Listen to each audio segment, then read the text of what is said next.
Everybody, welcome to the NECAFS webinar. My name is Elizabeth Newbold, and I work for the Northeast Center to Advance Food Safety through the University of Vermont.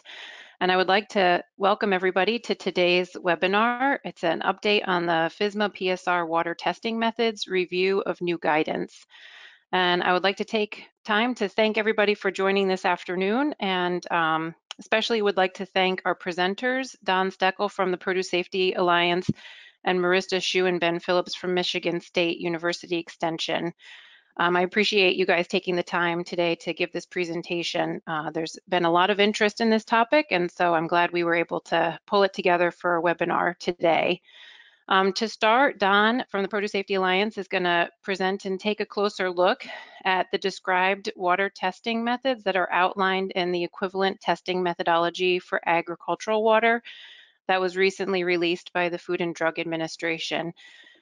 Following that, Marissa and Ben will talk about an effort they've led through Michigan State University Extension to create a database of water quality testing labs, and where that project is currently and next steps that are proposed, and how all can participate in that effort, and how we can benefit from the work that they've done. So with that, I've made Don the presenter, and I'll turn it over to him to go ahead and start the presentation. Thanks, Don. Thanks, Elizabeth. Can you hear me okay? Yes, you sound great. Thanks. Okay, good, thanks. So thank you for inviting me. We talk a lot about agricultural water, and it's always a good idea to make sure that we have the most current information, especially for the PSA trainers. So what I'm planning to do is just spend 20 minutes giving an update, well, mostly making sure that we're all on the same page so that we know where we stand with agricultural water, and then giving that information about the new guidance, the updated guidance about acceptable methods. Then we're going to go on to what I think is the more practically important aspect. Besides the training, what we really like to do is connect the growers with the labs that can meet their needs. And so I'm really happy to be able to work with Marissa and Ben and the others at Michigan and across the regions to develop those lab maps to help connect growers with the labs.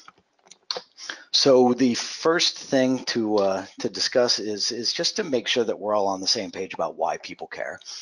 The farmers who are out there, the produce growers who are out there, a lot of times they're testing their water to meet buyer requirements or regulatory requirements.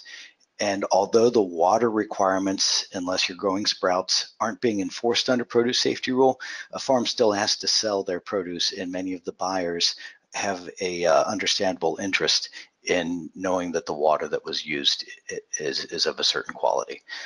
Outreach teams, many of you are extension professionals. Our role is generally to help farmers understand the water testing requirements and help them locate suitable labs, and that's going to tie directly into what Marissa and Ben are presenting later. The laboratories, most of them, I'm not sure that we all have our blinders on sometimes. Most of the laboratories that are out there providing commercial water analysis services were not set up specifically to meet the needs of farms. Many of them aren't aware of agricultural water buyers or regulatory requirements. So there's some potential for inappropriate recommendations from the labs. There's some potential that they might be doing tests using unacceptable methods because if their main business is serving recreational water or wastewater treatment plant discharge water quality needs. So one great thing for us all being together today, and I want to thank everyone who's here, is we're educating ourselves, or we're renewing our knowledge about what the water quality requirements are so that we can ensure that the growers get what they need from the laboratories, and that the laboratories provide the services that are needed. So thank you all for being online and listening for these few moments. To start, to make sure that we're all on the same page, the compliance time frame for the produce safety rule requirements other than sprouts has been postponed. Enforcement is under enforcement discretion until at least 2022. There's a proposed compliance date for water that begins in 2022. The reason being that there has been some concern among the regulated community about the practical implementation of compliance and about the regulatory burden in meeting those requirements. Many of us got together in February of 2018 for a water summit, which was an opportunity for FDA to collect input and knowledge from the regulated and industry community, and that was one of the steps that have been taken to address the compliance timeframe. When it comes to the growers and especially for those of you who are trainers, the proposed extension of compliance dates has been described in a PowerPoint presentation that Produce Safety Alliance put together. It's on the Produce Safety Alliance's main page under training, trainer resources. If you scroll down a little bit, you'll get to the updates and FDA announcements regarding agricultural water PowerPoint. And that PowerPoint is there as an aid, and trainers should be aware that for modules 1, 5.1, and 5.2, there are some slides that can help explain the situation to farms in terms of what do they need to do in order to comply with be within the produce safety rule requirements in the meantime. So currently, just as an overview on the produce safety rule, there are some core requirements. There's an annual inspection requirement of the agricultural water system. There's a testing requirement for generic E. coli for untreated surface and groundwaters used in certain ways. And then there's maintenance of agricultural water quality during use, which is intended to maintain its safety and adequate sanitary quality. You'll see this little note at the bottom that proposed compliance dates are 2022 or later, and these requirements may change. So when you see this note at the bottom, that is a recognition that the information on the slide is under the current requirements of the produce safety rule, and those requirements may change. Each one of those definitions, each one of those requirements had to do with agricultural water. So I just want to make it very clear to everyone that agricultural water is only some of the water that's used on the farm. And again, I'm going to point to the Produce Safety Alliance's website, where there's a nice PowerPoint that will help you as trainers get across to your grower audiences. How do you know if you're working with agricultural water or if you're working with water that is otherwise used on the farm? So that's another resource, a supplemental activity to help you get that point across. I don't want to belabor the point because that's not part of our topic today, but it's relevant. So we felt important to go over some of that information. The other important piece of information is what are the sampling requirements for untreated agricultural water used in production. This is where you've got the microbial water quality profile, the geometric mean, and the statistical threshold value. For untreated ag water used during or after harvest, again, that's a 4-year data set, but the goal is to determine that there's no detectable generic E. coli, and in this case, be aware that there is no allowance for untreated surface water in post-harvest, even if it tests negative for generic E. coli under the current rule, which may change. The exception about sampling requirements is public water supplies, where the grower needs records from the provider of the public water supply that they tested the water, as opposed to water sampling results. So getting to the actual topic of our webinar, sample collection and analysis. 112.47 of the Produce Safety Rule specifies aseptic technique. That's a word that a lot of our growers don't use every day. Aseptic just means that the water that is sampled is the only source of generic E. coli in the sample. So it's a matter of keeping your dirty fingers out of the bottles, using sterile bottles, and ensuring that the water that goes to the laboratory, the analysis that's done at the laboratory, the only source of E. coli in that sample is the water itself, not anything from the environment. During sample delivery, I borrowed this graphic from Ohio EPA. The recreational water sampling and delivery methods are typically used. They're good microbiology techniques, so I borrowed this from some recreational water literature. That sample preservation of a water sample after collection on its way to the laboratory, it ought to be kept chilled on ice or in or refrigerated. And there's some good advice in here about and it's just advice about putting the bottle that has a label on it in a separate plastic bag so that the wet ice doesn't cause the label to peel off. Things like that that are very practical advice.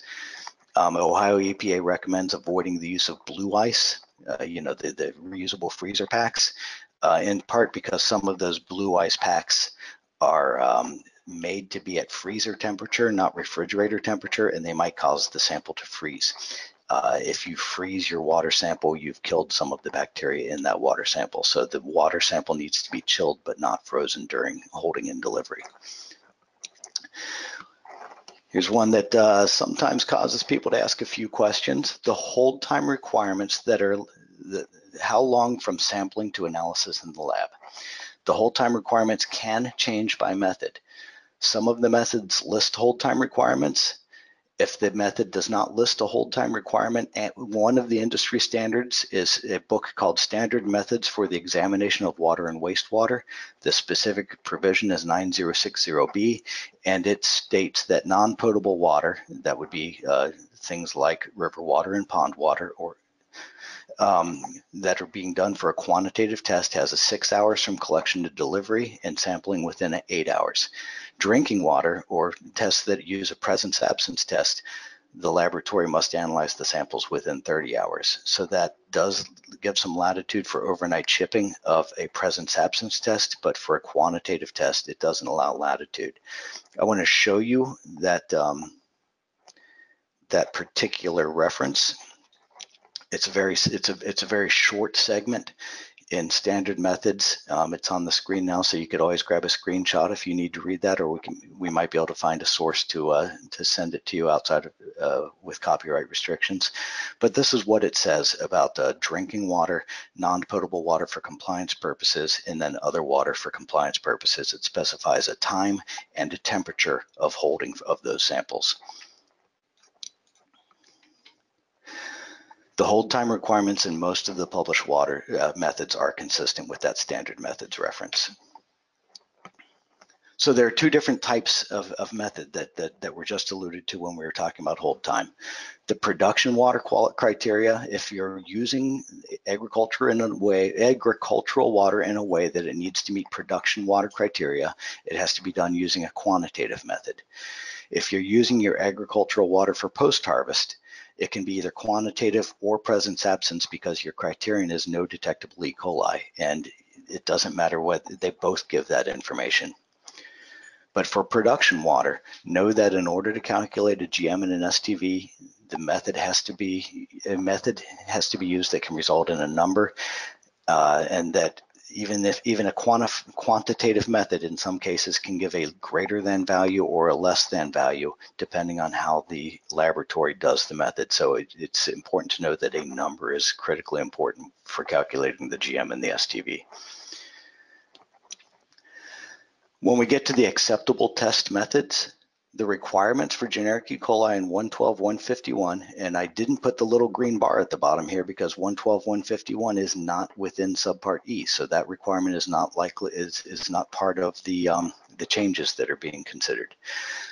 The methods used for an analysis of generic E. coli must be either modified MTEC, which is EPA method 1603, or, and you can read the words of an equivalent method. FDA created a list of equivalent methods in 2017 and updated that list in 2018. Let me bring up that particular, there it is. So this is what that fact sheet looks like at the FDA's website. And you can see that FDA has determined that these quantitative methods are scientifically valid and equivalent to the method of analysis, blah, et cetera, for either 11244A or 11244B. 11244A are the post-harvest uses plus sprouts. 11244B are the production uses. Those are the quantitative methods. The presence-absence methods are only applicable to the methods in 11244A.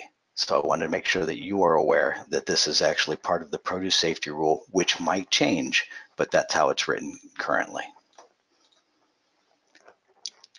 PSA put out a fact sheet that lists them in a easier to visually look at format, so that you can see that here's some cited methods from the fact sheet. Here are some other things that the labs might call them.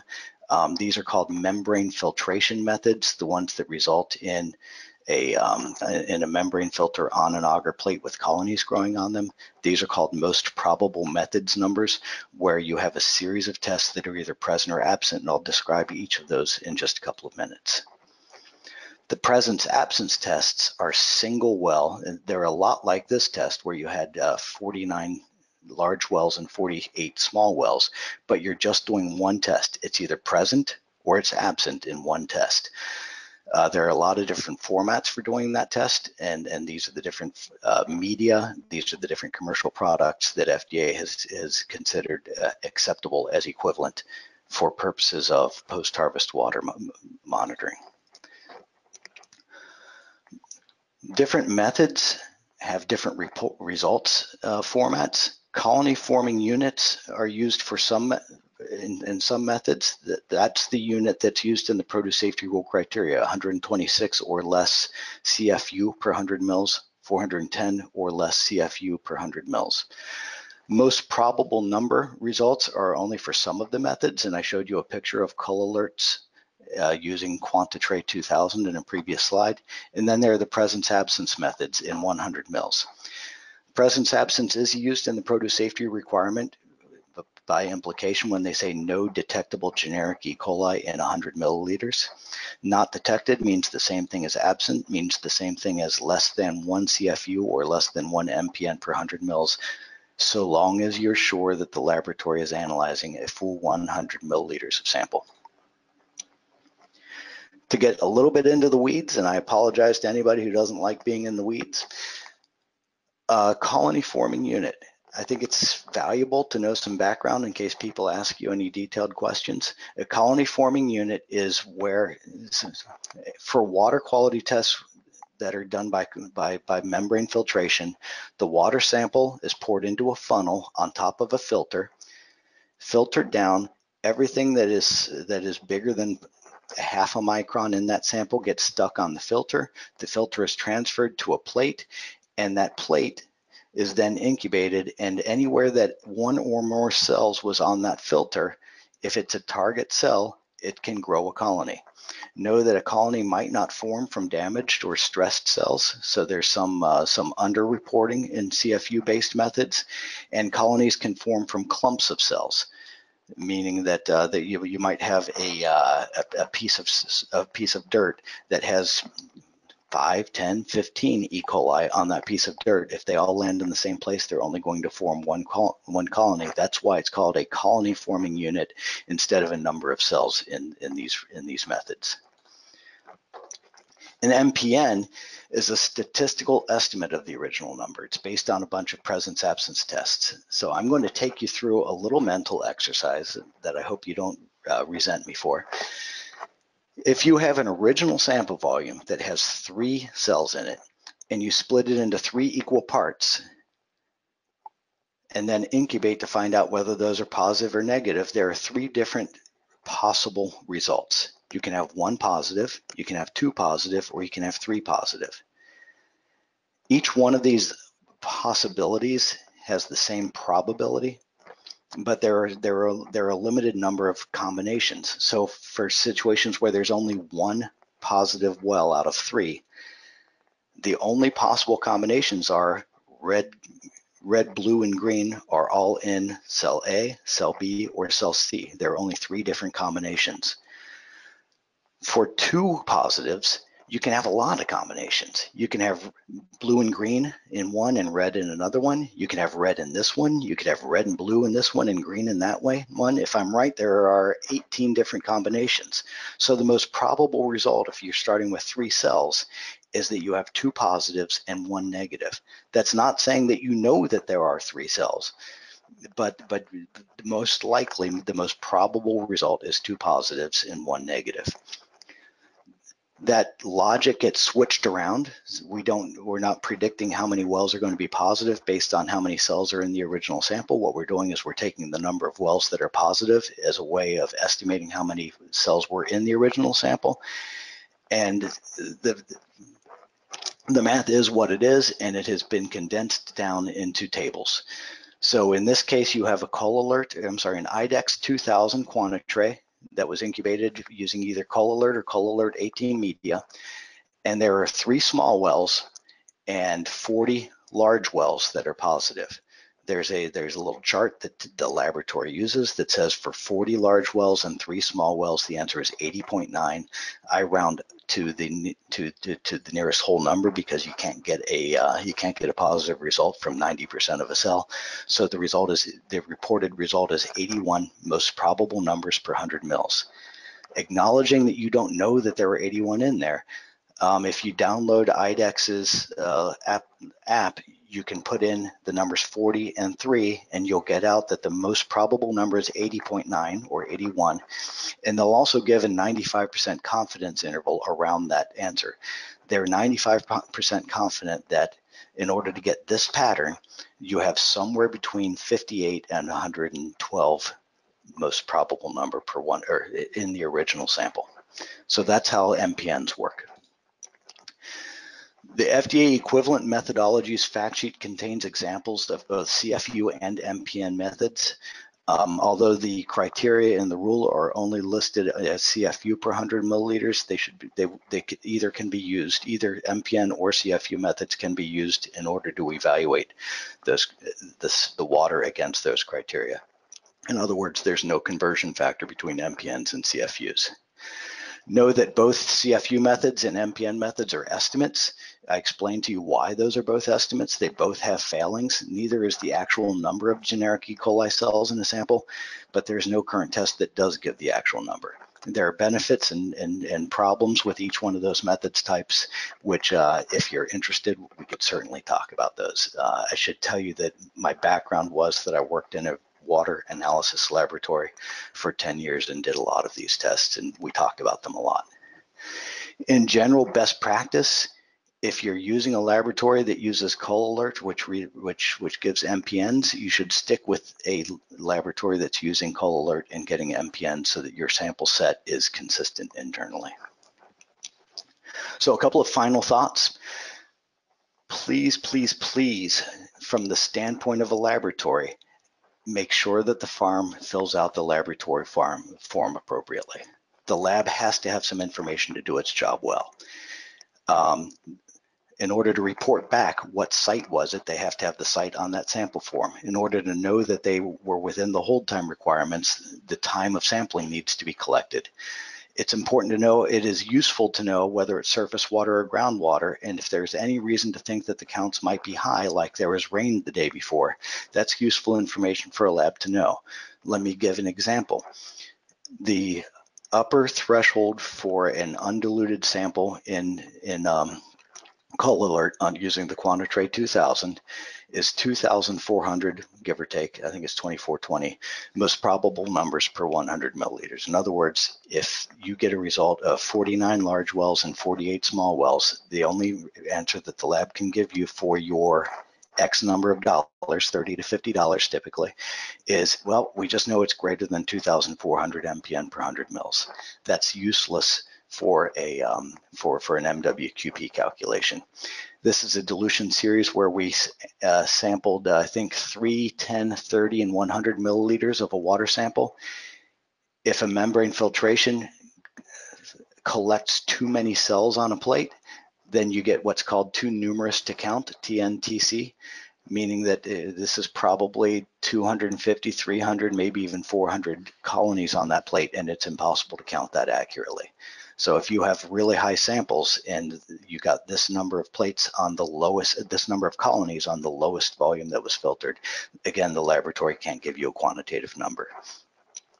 When your farms are looking at the results from laboratories, I used an example from Lozier up in Rochester. When I made this, Jim Gorney was working with us to give a training, so I made this Gorney's farm. But this is an example of what the laboratory result might look like, the laboratory sheet. It might have an accreditation number on it. A laboratory that is accredited to do a good job with sample analysis is preferred, although it is not a requirement of the rule. The accreditation means that they're going to have this certificate of approval for a particular laboratory service, and here's Lozier's certificate of approval to run not just E. coli using method 1603, but several other tests as well. The laboratory report should tell you what the method number is. That way the farm knows in their records that the sample was analyzed using a method that is acceptable under produce safety rule if the rules remains the same. The lab result report will probably tell the time between collection and analysis so that you can ensure that it's less than 8 hours or whatever the actual hold time requirement is at the end of the day. And then it'll give the result, generic E. coli CFU per 100 milliliters. The result for the sample was 209. So here's a series of references and resources. I'm happy to share any of these with folks. I pulled some of the images from a USGS National Field Manual, which is a really good overview of all of these methods, if anybody wants that for reference. Before I turn it over to Ben and Marissa, I just want to point out that we have our PSA team across the country, and to point to the picture of Laura Acuna, who is our newest member. She's our Spanish-speaking regional extension associate, not really regional, because she helps us out with everything that deals with Spanish language trainings. So with that, I'd like to turn it over because I think we're doing questions at the end. Great, thank you so much, Don. I appreciate it. I'm now going to change the presenter to Marissa, so just give us a second.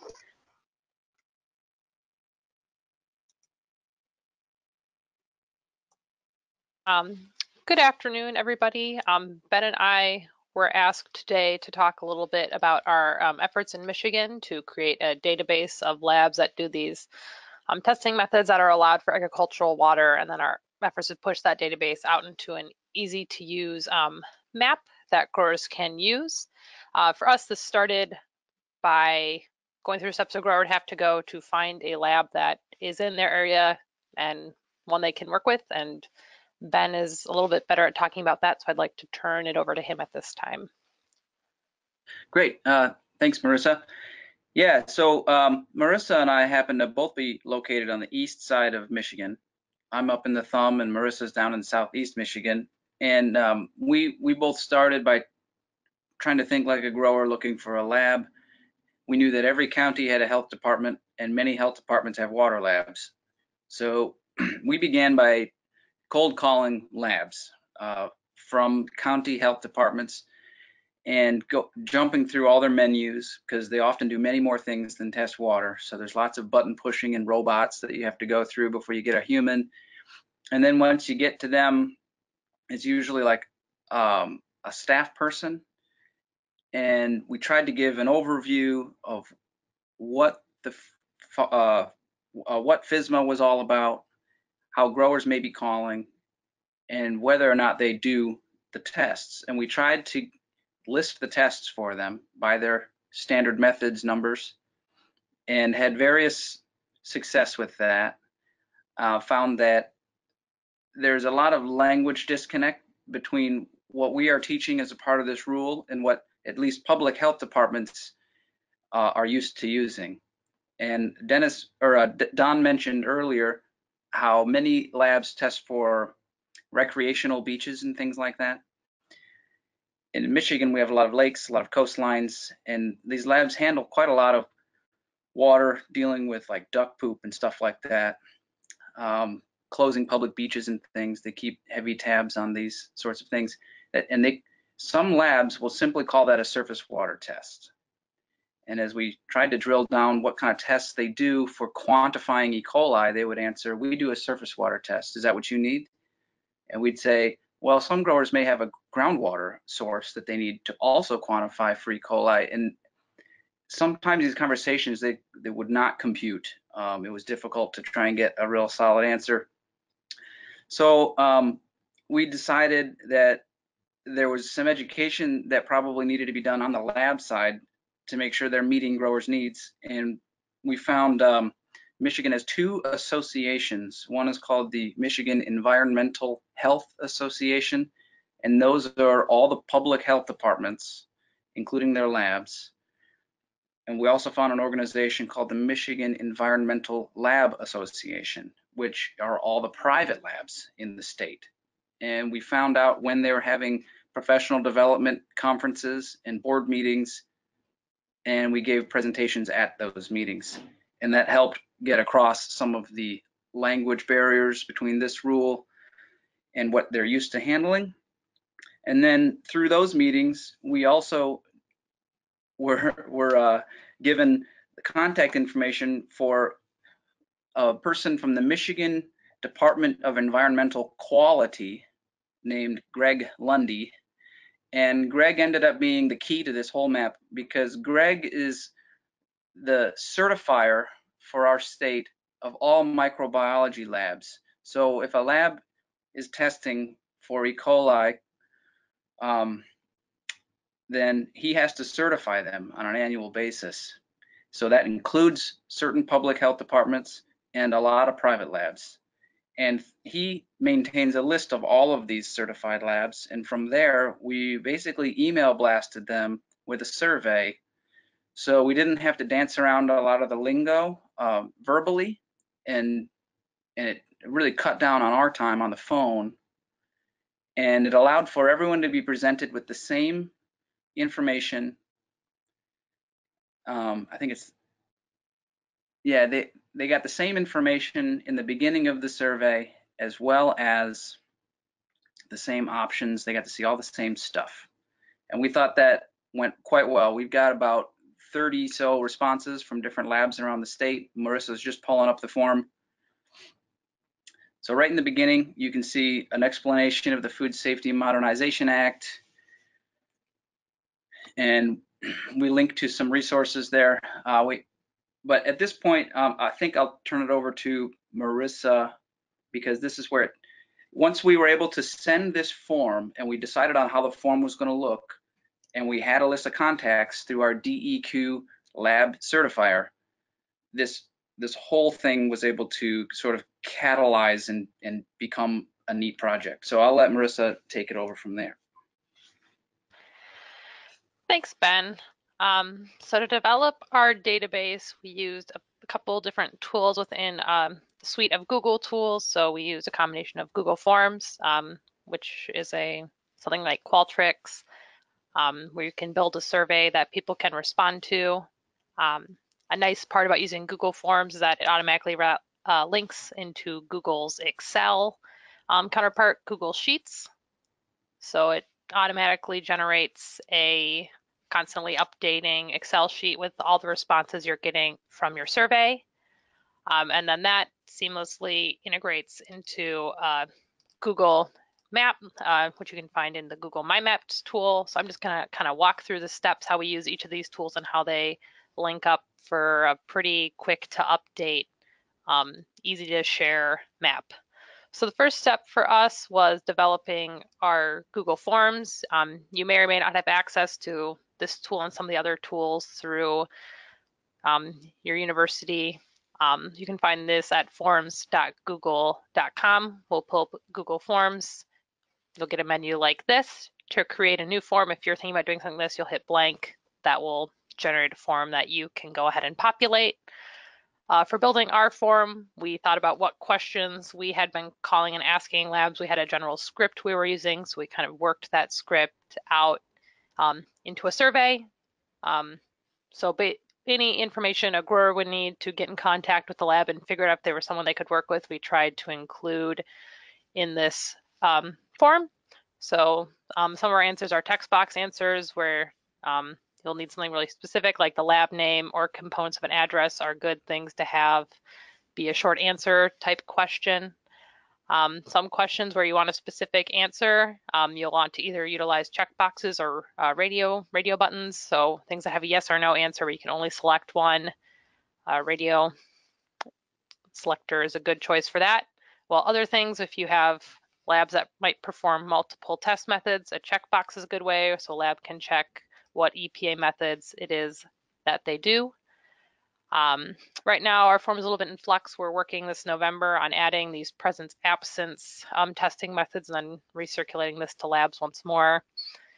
Other important information to growers would know that we've included, is this lab somewhere they can buy their bottles, or will they need to find an outside source? If there's certain days of the week tests or labs are running their tests that growers might want to be considerate of as they're taking their samples. Some labs, often ones that are smaller, would like growers to call ahead and let them know anytime they bring a sample, while others only need to call ahead if someone is bringing in a large volume of samples. Some labs may offer services where they go out to the farm and pick up samples and bring them in. So we included a question on that.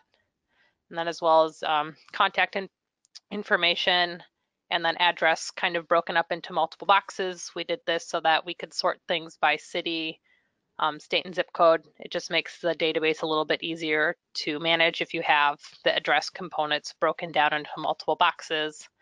And finally, because we work for Extension is very county focused, we have a county box as well. So whenever anybody fills out this form, their response is automatically populated into a Google Sheet, which you can access by clicking this green square here. So each of those questions that we have in the previous basically becomes a column. So we have all the information. Because a lot of this stuff is populated through checkboxes, everything is spelt right. So generally the information you get is pretty clean and doesn't need a lot of double checking to make sure it's all presentable.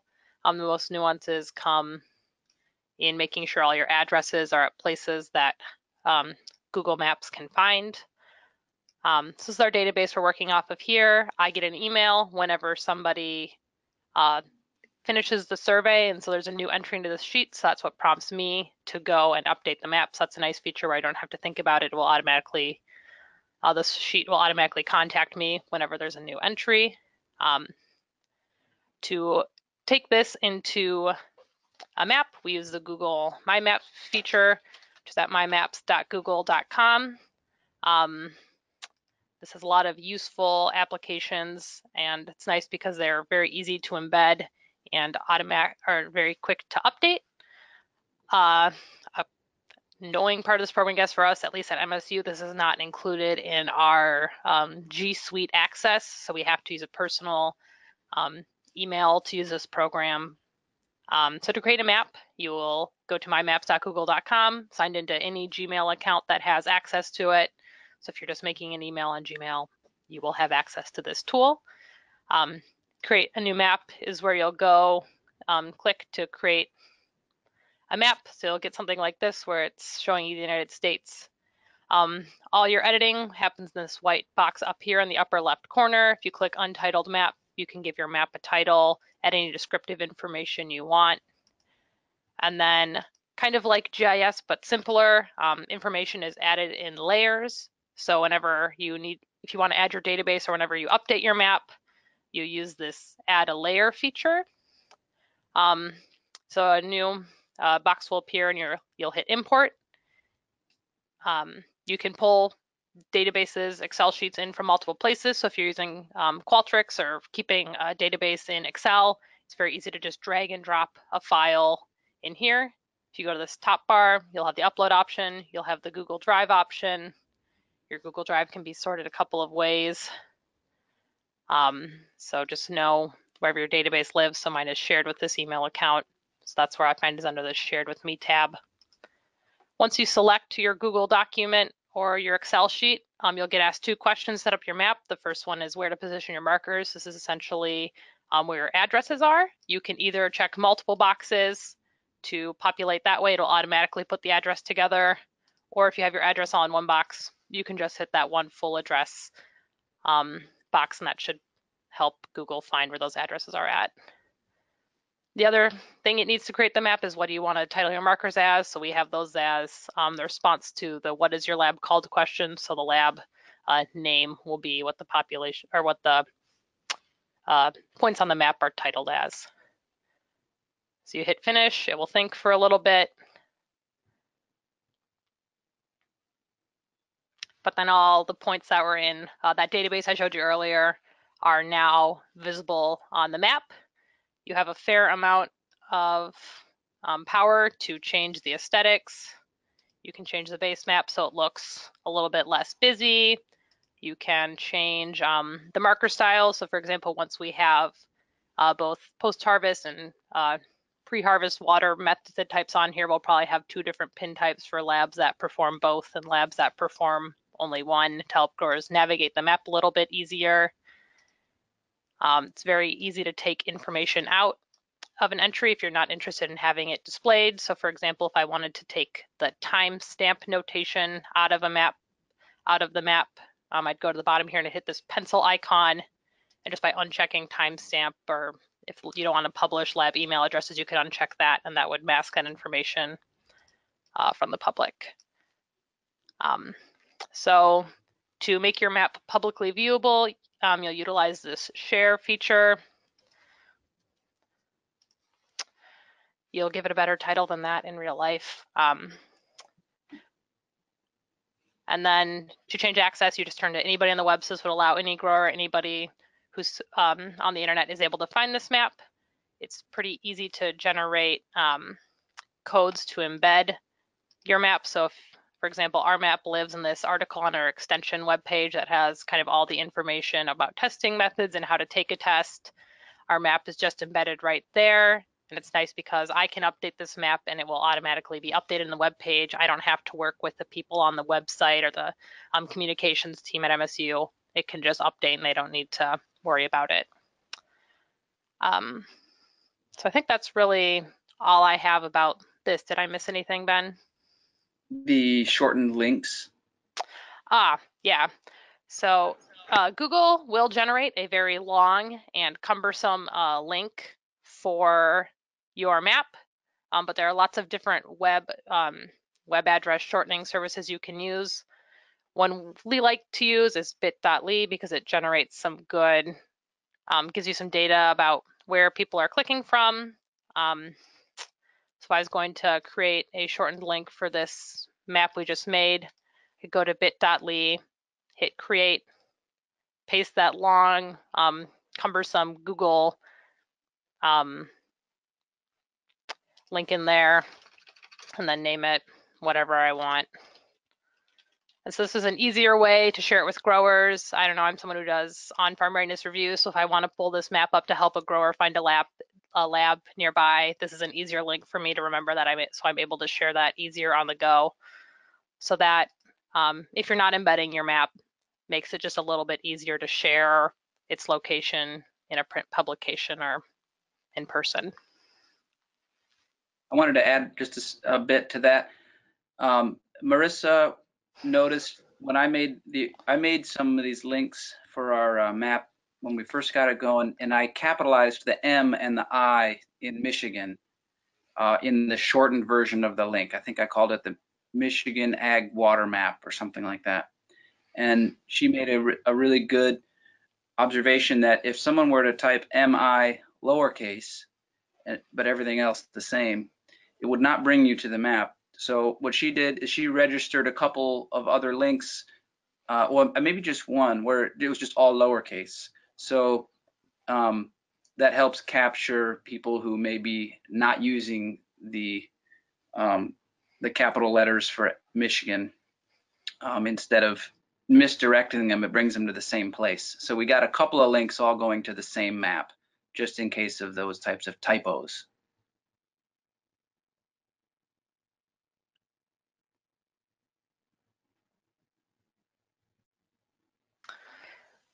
Yeah, so that's all we have, and we're happy to take any questions whenever the question portion of the webinar begins.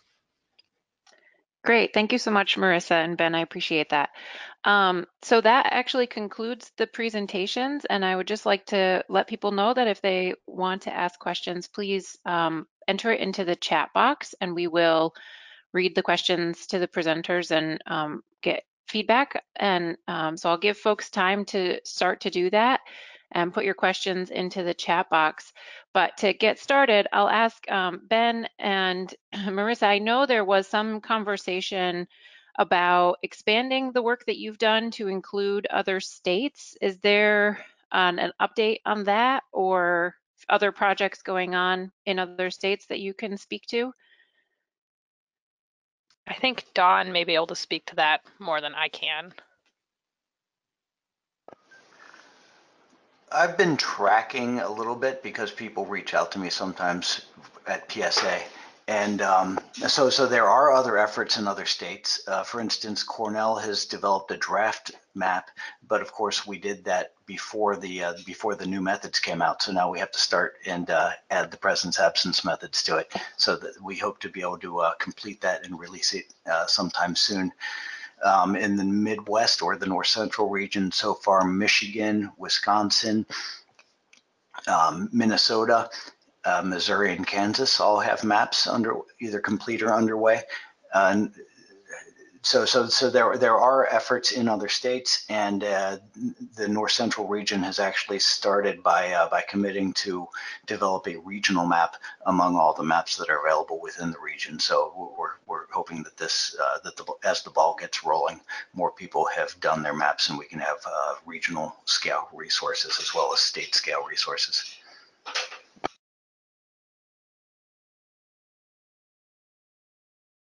Thanks. So it sounds like what you're saying is that there's just some individual efforts going on, but not a national effort to create a national map, but perhaps there are conversations for regional type maps. That's right. To date, no one has incorporated a national map into their funding cycles, although it seems to be fairly low-hanging fruit if someone were to go that direction. Did Marissa mention the SOP that's on the NECAFS site? I did not. On the NECAFS website, we all worked together on a pretty detailed standard operating procedure that walks through all the steps I just went through on the screen in more detail. So you can work this at your own pace to replicate this kind of Google-centric approach to creating a database and map. If it was replicated according to that standard operating protocol in a number of states, because of the collaborative nature of a lot of these Google tools, it's easy to add collaborators to a document to the sheet that the form puts its data into. And with that sort of capability, it would be relatively easy to combine other states' data as long as some of the questions remained similar. Though the easiest way would just to be to have a map each state can access, and then they can update their state as a layer would be the easiest way to do it. If you have someone who's comfortable with this mapping procedure, one person in each state.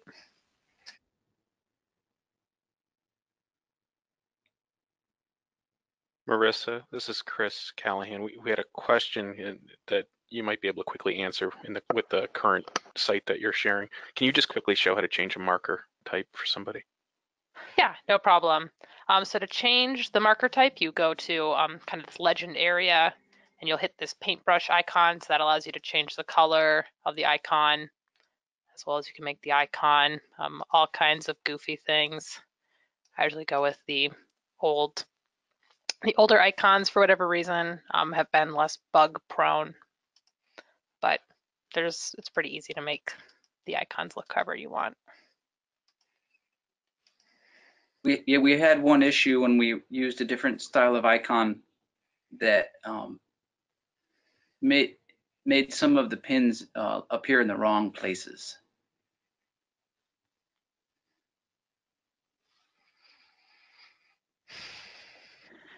Great, thank you. So we've got a question in the chat box. This is for Don. How would a grower know to ask for a sample to be diluted for testing? That's a great question, because if you know what the concentration in the sample is, why did you send it to the lab? I think that the first sample that a grower takes, they're not going to know. but later samples, as you get a history and you get burned once by finding out that you actually had 5,000 CFU or MPN in a sample the day after the rain, then you would be cautious the next time you sent a sample the day after rain. Typical things that cause a sample to be high are the same things that would cause a sample to be turbid, because a lot of things flow downhill, including poop and sediment, and so that turbid water in your stream or your pond is one indication that the sample might be high in E. coli. So it is an unknown, and you don't want to miss that high value. So I would maybe recommend being cautious and work with the lab if you're concerned that you're going to be too high. Let the lab know that it might be too high so they can deal with it appropriately. Great. Another question is, municipal water is considered the safest water. Will FDA accept results of well water tests that have been tested as drinking water or potable or potability? There seems to be some confusion here. I cannot answer what FDA is going to do. I can answer what my opinion is, and my opinion is that if a well water sample has been tested and it shows no detectable E. coli, or I'm sorry, if it shows no detectable total coliforms, because I think that's the root of the question. A potability test is often a total coliform based test. Since E. coli will show up on a total coliform test, if there are no total coliforms, then there should be no E. coli. However, if it's not done by one of the equivalent methods at this point, unless you know that the method is equivalent, it's a discussion to have. I don't think there's a guarantee one way or the other in terms of what the inspector would do. I hope that's not too wiggly. I'm afraid that I just can't give information about what an inspector is going to do, because that's outside of what we that's outside of our scope from an educational standpoint. Great, thanks, Don. We received a comment from Wisconsin that they used your SOPs for making their Wisconsin map, and it was super easy. So thank you for that. And it's a great looking map. Thanks, Kristen.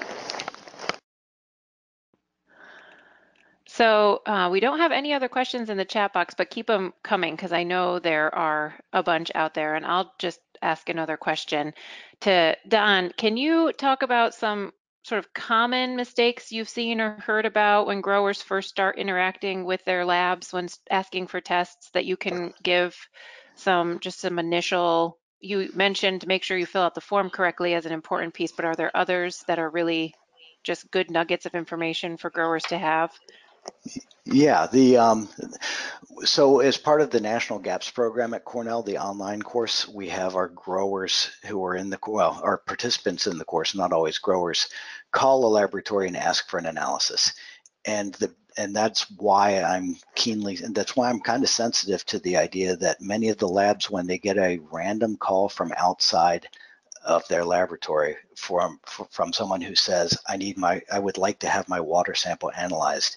Many times the labs jump immediately to recreational water criteria, and recreational water related practices. So I think the first thing that is most important for a lab when they start, or for a grower, for a farm, when they start communicating with the lab, is to identify that they're working with agricultural water. Convey that they know what they're talking about, so that the lab doesn't assume that they're not knowledgeable about water testing. And that's why we've done so many of these webinars and talks, is to help people be knowledgeable enough to convince the lab that agricultural water is different from recreational water.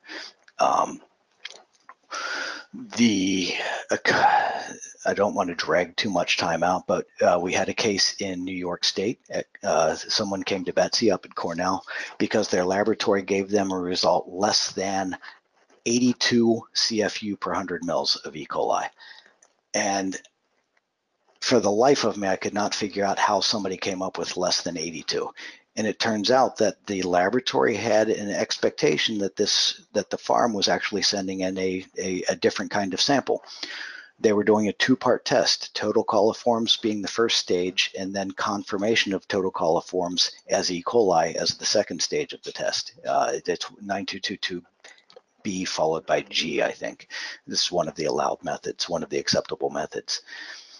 When the lab got the result for total coliforms that said 83 CFU per 100 mils total coliforms, they assumed that the farm only needed to know that they had less than either 126, 410, or 235 maybe E. coli. Since if you have 83 total coliforms, you have less than 126 or less than 410 E. coli. They just reported, they saved themselves some time and money, and they just reported to the grower less than 83. The grower was unable to use that number, less than 83 E. coli, in any calculations because of that. So again, the laboratories know what they're doing. If they have the right mindset, it helps them do the right thing for the farms. And so I think the biggest thing is identifying why you want that sample analyzed. Thanks, Don. And I just want to point out that Chelsea Davidson from FDA is on the line. And Chelsea, I've unmuted you. Can you speak and see if we can hear you? Oh, yes, we can hear you. So yeah, I wanted to just open it up for you so that you can offer perspective, if you'd like, on any of the questions that have already been asked and addressed so far. Yeah, sure thing. So there was the one question about municipal water and if there are results somewhere showing that it meets criteria, whether that would suffice. And I just wanted to clarify that is in the rule right now. That if you have, results or a certificate of compliance that it meets either Safe Drinking Water Act standards or the criteria outlined in 112.44A, which is that non-detect criterion, that can suffice, and there's no need to do any further testing. And I'm sorry if I confused the issue. I thought we were talking about well water that had been tested for potability. Could you comment on well water that's been tested for potability, domestic private well water? Okay. We also have in the rule right now that you can use results collected by other parties. So as long as you have those results, that would meet the expectations. But again, with the enforcement discretion right now, we're under, no obligation to meet these requirements, but definitely something good to keep in mind for next steps.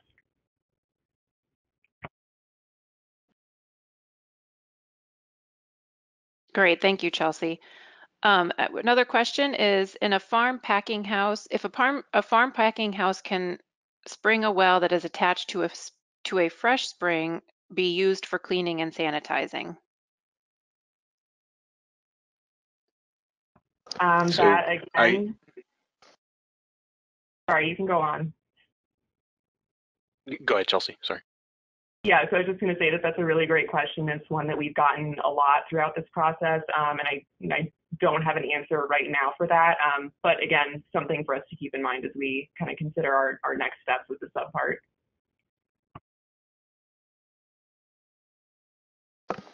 I'll just clarify that the underlying question there, as I understand it, is if a spring surfaces, is it considered groundwater or surface water? And if it's untreated ground surface water, it currently can't be used in post-harvest. And that's the background for anybody who didn't catch that, as I understand it. Correct me if I'm wrong. That's how I interpreted it as well. Yep. Chris, did you have a follow-up to that? I know you started to say something as Chelsea was speaking. No, Don took the words right out of my mouth. Great. We're right at 2 o'clock. I think we can take a minute more if other questions are coming in. I'll give it a second for folks before we close out the webinar for today. But I do want to mention that a lot of resources were mentioned today, and what Chris and I will do is put together a list of the links and the places where we can find those resources, and I will follow up with an email to the group after so that folks can go ahead and reference those resources if you didn't have a chance to collect those links during the webinar. Additionally, all of our webinars are recorded and posted on the NECAFS website, so you can view it later or share with others who may have missed it today. So I'll give it just a few more seconds for folks who want to ask a final question of our presenters. I will also mention that we have another webinar coming up just on Thursday, 2 days from now, titled Introduction to Hazard Identification and Risk Analysis in Produce. So you get double webinars this week. If folks are interested, you can visit the NECAFS website for information on that. And since I'm not seeing any other questions coming into the chat box, I'll just take a second to thank our presenters today, Don, Marissa, and Ben, for taking the time to put together your presentations and answering all the questions and providing this information. And I will say, actually, we do have one quick question that just came in. So laboratories are not required to hold any certification for report results. Kristen, is that a statement or a question? Yeah, go ahead, Don. I couldn't have said it better myself. Let me just point the Minnesota, when they did their outreach, they did experience that the laboratories looked at them once, looked at them twice, and said, "Are you sure of that?" Because they're really, laboratories are used to being required to have certification or accreditation to do a regulatory style analysis. But currently in the produce safety rule, it is not a requirement of the rule. I suspect that from a legal or inspection setting, there might be more to say about that, but I don't know anything more. Okay, great. Well, thank you everybody again for joining this afternoon. I appreciate it, and have a great afternoon, and thanks again to the presenters. Thanks again. Take care. Thank you.